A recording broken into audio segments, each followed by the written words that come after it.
There's a guy who parks his 2011 Honda Civic in the same lot every morning. Faded paint, small dent on the rear bumper, nothing special. His co-workers assume he's struggling, maybe living paycheck to paycheck, perhaps one emergency away from real trouble. What they don't know is that he has $4.2 million in index funds. His house is paid off. His kids' college funds are fully funded. He could retire tomorrow if he wanted. He chooses the Civic on purpose.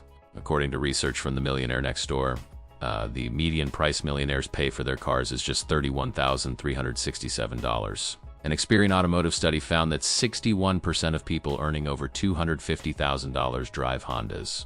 Toyotas or Fords, not BMWs, not Mercedes. Regular cars that blend into any parking lot in America. Meanwhile, 8% of people earning under $100,000 own luxury vehicles. They're spending $60,000 on cars while making $50,000 a year. One group looks wealthy. The other group actually is wealthy. These are rarely the same people. This video isn't about being cheap. It's about understanding something that most people never figure out. Looking poor might be the most important financial strategy you ever adopt. The research on this is overwhelming. The people who actually build wealth behave nothing like the people who appear wealthy. Thomas Stanley and William Denko spent decades studying millionaires across America. Their findings shattered every assumption about what wealthy people look like. 80% of millionaires are first-generation affluent. They didn't inherit their money. They built it themselves. Half of them have lived in the same house for more than 20 years. They're more likely to drive a Ford than a Bentley. The authors found that millionaires were disproportionately clustered in middle-class and blue-collar neighborhoods, not affluent communities. This surprised even the researchers who expected the opposite. Modern flat vector illustration style, simple clarity concept, clean minimal design, no people. High-income, white-collar professionals tend to devote their income to luxury goods and status items. They're playing a visibility game.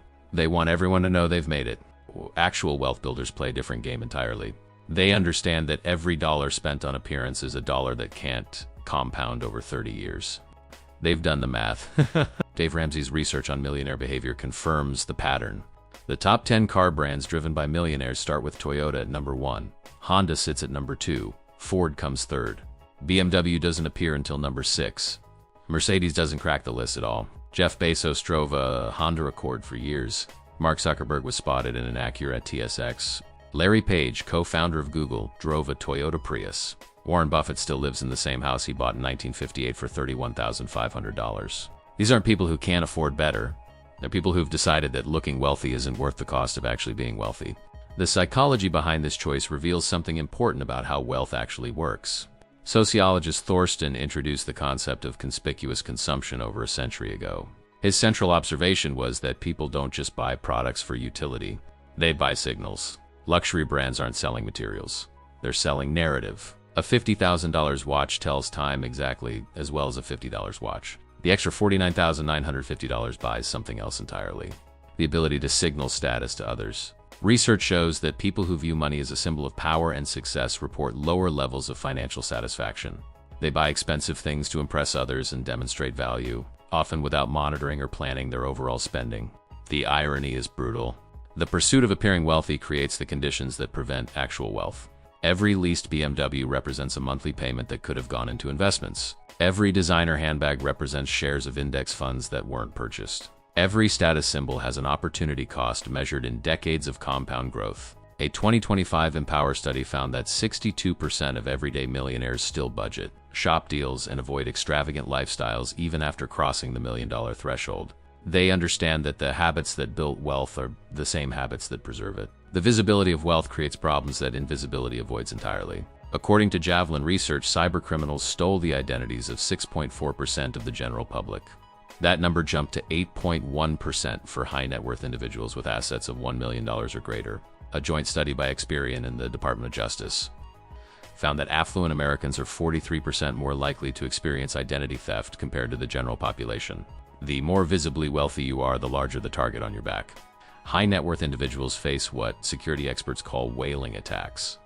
Unlike mass phishing scams, these are meticulously crafted operations using profiles assembled from social media, data breaches, and open source intelligence. Attackers impersonate trusted advisors, private bankers, or family members to extract sensitive information or authorize fraudulent transfers. Synthetic identity fraud is now the fastest growing type of financial crime in the United States. Criminals use real and fabricated data to create credible-looking identities that can open accounts, funnel money, or corrupt a family's entire financial ecosystem. The Federal Trade Commission reported that Americans lost $10.3 billion to fraud in 2023. Investment fraud alone accounted for $4.6 billion of those losses, with sophisticated schemes, specifically targeting affluent individuals. Looking wealthy advertises exactly what you have. Looking poor protects it. The social dynamics of visible wealth create pressures that compound over time. When you drive a luxury car, people assume you can afford expensive dinners. When you wear designer clothes, colleagues expect you to pick up the tab. When you live in an affluent neighborhood, the baseline spending of everyone around you inflates your own expectations. Research on social comparison shows that status is relational. It only exists relative to others. In high inequality environments, status signaling becomes more aggressive. The distance between tiers widens and comparison intensifies. Behavioral studies demonstrate that higher income individuals tend to exhibit increased social distance from lower income groups. Different schools, different neighborhoods, different social circles. Over time, this produces echo chambers of class, and the person driving the old Honda maintains access to a wider range of social connections. Nobody treats them differently because of perceived wealth. Nobody expects them to pay more than their share. Nobody resents them for having more. This social invisibility provides something that money literally cannot buy: authenticity in relationships. Research indicates that high net worth individuals frequently report a paradox of increased power paired with decreased trust. Relationships become harder to evaluate. They can never be certain whether someone likes them or their money. The person who looks middle class while being quietly wealthy avoids this problem entirely. Their friendships are based on who they are, not what they have. Their relationships weren't filtered through the lens of perceived financial status. The authors of The Millionaire Next Door created a framework that separates wealth builders from wealth destroyers. Pods are prodigious accumulators of wealth. UAWWS are underaccumulators of wealth. The categories have nothing to do with income and everything to do with behavior. A $50,000 a year janitor can be more of a POR than a $700,000 a year doctor. The spending habits determine the category, not the salary. The formula is simple. Multiply your age by your pre-tax annual household income, then divide by 10. A 40-year-old earning $150,000 should have approximately $600,000 in net worth.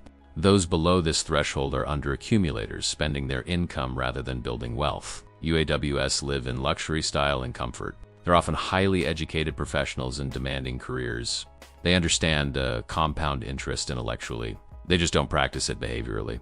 The spending habits of UAWs stem from what researchers call the better-than theory. Each purchase represents an attempt to signal superiority. Better car than the neighbor, better watch than the colleague, better vacation than the sibling. These financial choices are called million-dollar choices, because if the choice hadn't been made, the person would have over $1 million.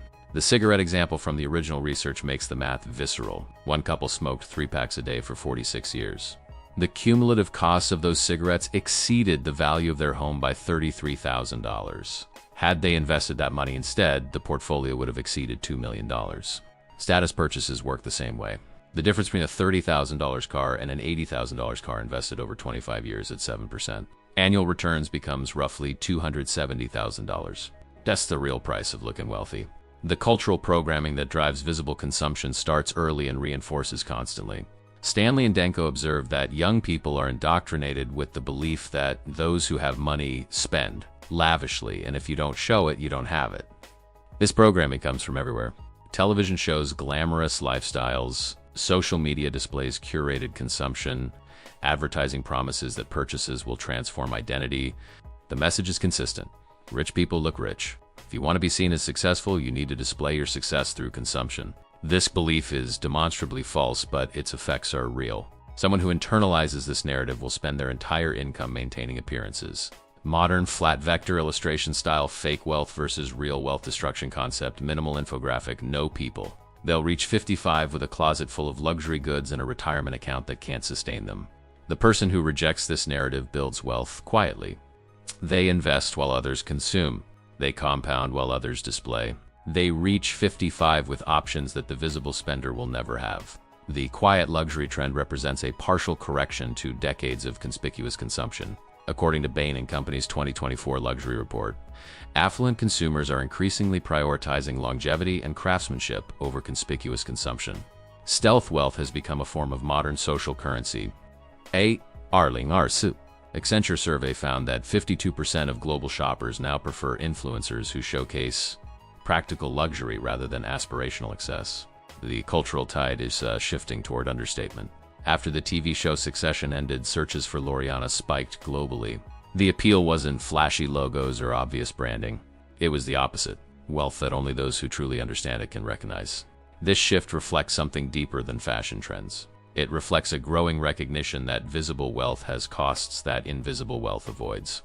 The practical advantages of looking poor extend into every financial interaction. Negotiation becomes easier when the other party doesn't know your position. A car dealer treats someone in a Honda Civic differently than someone in a Mercedes. A contractor quotes differently based on the neighborhood they're driving into. Warren Buffett once noted that he never worried about being overcharged because nobody knew he was wealthy. His modest appearance gave him negotiating leverage that flashy consumption would have eliminated. Service providers, salespeople, and contractors all calibrate their prices based on perceived ability to pay. Looking wealthy invites premium pricing. Looking middle class receives standard pricing over a lifetime of purchases.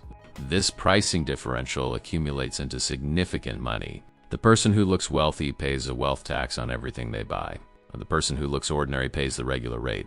The employment dynamics also favor the invisible wealthy. Coworkers who perceive you as struggling treat you as an ally. Bosses who perceive you as hungry assume you need the job. Clients who perceive you as modest don't resent your fees. The moment visible wealth enters a professional relationship, the dynamics shift. Colleagues wonder why you're still working if you've already made it. Bosses question your commitment. Clients suspect you're charging too much. The quietly wealthy employee maintains the appearance of needing the job while having the security of not needing it. This is an extraordinarily powerful position. They can take risks that desperate employees cannot take. They can negotiate from strength while appearing to negotiate from need. Family dynamics improve when wealth is invisible. Research from The Millionaire Next. Dorr found a negative correlation between receiving funds and accumulating wealth among children of affluent parents. The more adult children receive from their parents, the less they accumulated through their own efforts. Giving money to adult children sends a subliminal message that the parent doesn't think they can make it on their own. Parents who look wealthy face constant requests for financial support. Parents who look middle class while being quietly wealthy can provide support strategically, rather than under social pressure. Their children develop self-reliance because they don't know there's a safety net.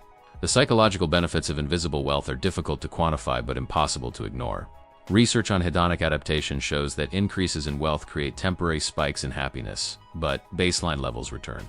The BMW provides a thrill for weeks, then becomes normal. Each visible purchase delivers diminishing emotional returns while permanently reducing financial capital. Invisible wealth works differently.